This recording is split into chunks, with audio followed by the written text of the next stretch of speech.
Does your Minecraft look like absolute poo and want yours to look like mine? Well, with my help, a couple mods, a semi-decent PC and half a brain, you'll be able to upgrade your Minecraft visual experience from poo to GigaChad in no time. I've also changed a bunch of my settings from my 1.19 video, and with these the game just looks even better, which I honestly didn't even think was possible. Alright, so first I'll quickly show you how to install everything. If you just want to skip ahead and see the settings for the shaders, just use the timeline thingy below. So, firstly, let's get a fresh install of Minecraft 1.20. To do this, of course, just open the launcher, click Minecraft 1.20 and click play. Wait for it to download, and once you get to the main menu, quit. Next, head down to the description of this video, click on all the links under the needed mods section, and then download all of them. If you want some extra things like nicer looking leaves, then get the stuff under the optional section too. Now at the time of recording, unfortunately Indium and Continuity aren't updated, and those are the two mods that allow for connected textures. So once those update, I'll add them to the description, but just know that when they do update, all you need to do is drag them into the mods folder and that's it. Now with everything downloaded, open the Fabric installer and click install. Now, once again, start the Minecraft launcher, and now you should see a different version here, which should say Fabric 1.20. If it doesn't, click and see if you can find it. If it's still not there, close the launcher, open the Fabric launcher again, and make sure it's installing to the right path.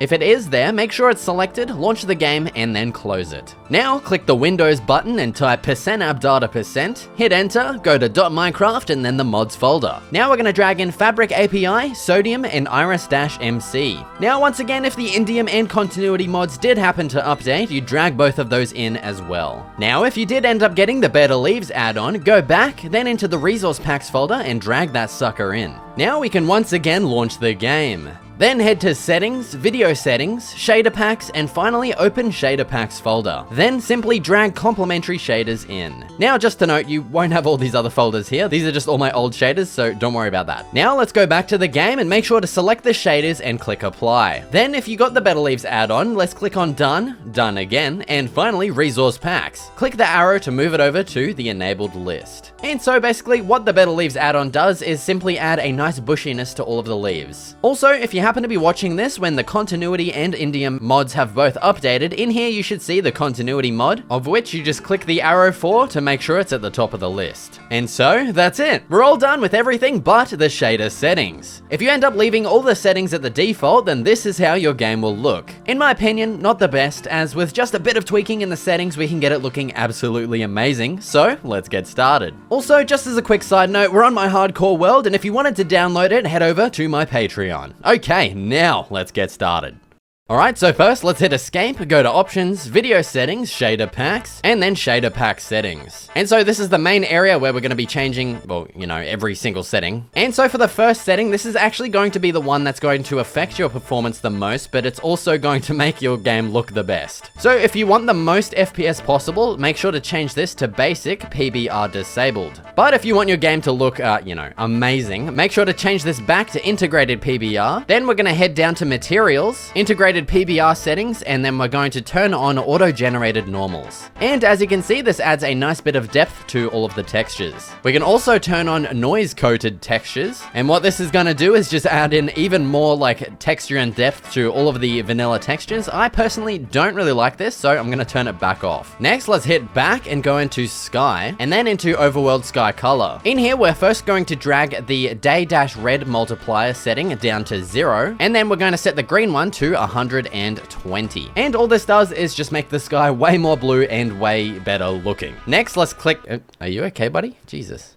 Yeah, let's click back, then head into cloud settings. In here, we're going to up the cloud thickness to 8, and the cloud brightness up to 2.5. And this just makes the clouds look a little bit more full, a bit more prominent. I don't know, I just kind of like that look, I guess. Now it's time to click back once again and head into night sky settings. In here, we're going to turn the star brightness up to 3, shader star amount up to high, galaxies on, and galaxy brightness also up to 3. And what this does is just make your night times go from kind of boring to a spectacle to behold. Okay, now with our night sky settings done, it's time to click back and back once again, and now we're going to head into the lighting section. And so in here, firstly, we're going to be increasing cave lighting from 32 all the way up to 128. And what this does is pretty much just make really dark areas a little bit brighter and a bit more easy to see. I've mainly just changed this for visibility see in my videos, so you might prefer to leave it default. Just play around and see what you like. Next, we're going to turn on scene-aware colored lighting. And this just makes it so that blocks emit their respective colored light, so lanterns will be yellow, sea lanterns will be more white, and so on. Next, we're going to increase the handheld light distance from 14 all the way up to 28. And so with these shaders, when you actually hold something like a lantern that emits light, it's actually going to, you know, emit light while you're holding it, which is pretty cool. And increasing this to 28 just makes it light up more of an area. And now the final setting in here is block light flickering. I'm going to be leaving this off, but if you turn it on, it will make lights a little bit more realistic looking and kind of give you a more immersive experience. I'm personally going to leave this off just because I feel like it might get a little bit annoying, but I can definitely appreciate that it would look kind of cool, you know? All right, and so now it's time to click apply and then back because we're now all done with the lighting section. Now it's time to head into the world section. And in here, let's first head into the outline settings. So this part is of course completely optional as it does change the way the blocks look quite a bit. It adds a nice little outline to everything, which you'll see in a second. So if you want that on, just turn alternative outline on and make sure it's set to dungeons. We're going to leave the strength at 4 and we're going to turn the thickness up to 3. And so yeah, as you can see here, this adds like a nice little highlight to every single block around the place. It's definitely a bit more of a stylized look, so feel free to leave this off if you don't like it. Now let's click back and go into the waving stuff settings. And so by default, all the grass and stuff waves around nicely, but for some reason leaves is turned off. So we're actually going to turn that on, and you know what that does is just make the leaves kind of blow in the wind. And the next thing we're going to do is actually turn the rain waving intensity multiplier up to 4. And what this does is makes it so when it's raining, the leaves, crops, and grass and everything that waves will just go crazy, like, you know, as if it's an actual storm. I think that's a pretty cool setting to turn on. Now let's click back and go into light shaft settings. And in here, we're going to be turning the light shaft strength up from 0.5 all the way up to 1. And this just makes the light shafts and stuff a little bit more visible, a little bit more prominent, and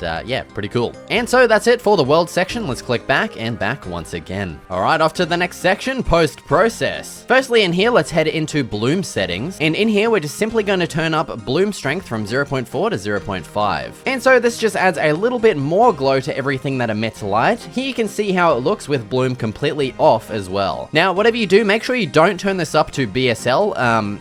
Yeah, I'm not sure what's going on there. Now we're all done with the bloom settings, let's click back, and now finally in here, image sharpening, let's increase this up to 5. Now this is a kind of subtle change, but it just makes everything a little bit more crispy, especially things in the distance, they can look a little bit soft, and just increasing this to 5 makes them a little bit crisper looking, I guess. And so that's it for post-process. Now let's click back once again. Okay, now let's head into water, and firstly in here we're going to be turning water refraction, water absorption, and projected caustics all on. And I will just warn you, turning all of these on will make water a little bit extra laggy when you're near it, but it's definitely worth it because it makes the water look absolutely amazing. Now to make water look better while you're actually inside it, we're first going to turn the underwater fog distance up to 128, and we're going to turn underwater distortion down to 0. So overall, this just improves visibility underwater and just makes it a little bit easier to see, you know? And now we're going to head into water wave settings. This is completely up to personal preference. I'm only going to be turning bumpiness up to 1.5. This just makes the water a little bit more rough. I kind of wish there was settings to change it between the ocean and, you know, lakes and stuff, so we can make lakes more calm but oceans more rough. But yeah, I like the water like that. And the last thing that we're going to be changing is water displacement and just turning this on. This just makes it so the waves actually move up and down against the sides of all the blocks and stuff instead of just being completely, you know, flat. And so that's it for the water wave settings and the water settings overall. Let's click apply and back. All right, and for the final setting, we're going to head into materials and then rain puddle settings. And in here, simply just turn rain puddles on. And so this does pretty much what it says. When it's raining, it adds like these nice little water puddles on the ground, and they last for some time as well after the rain has actually stopped. Previously, I didn't have this setting on, but I think I just want to, you know, maybe try something different and have it on. And so yeah, that just about does it for all of the settings. Thank you so much for watching, and I'll see you in the next video.